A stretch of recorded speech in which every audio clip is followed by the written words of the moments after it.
Hello everyone, welcome to Commodities Podcast. This is Rakesh Khanna from Sharekhan BNP Paribas. Today we have an update on natural gas. NYMEX natural gas price continued to form positive crawl recently, reaching about $2 level, hinting its preparation to build new bullish track in the short to medium term.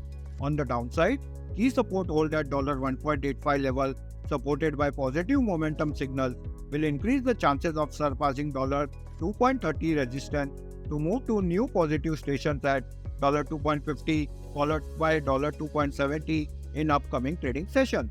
MCX natural gas price is hovering near to its key resistance at 195 level on upside, and break above will surge the price further up till 203 and 210 level in near term. On the other hand, key support hold at 175 level on downside, and break below will act as a trend reversal. The price indicator is bullish.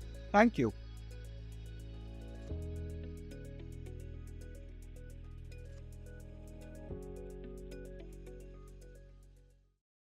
Investment in securities market are subject to market risks. Read all the related documents carefully before investing.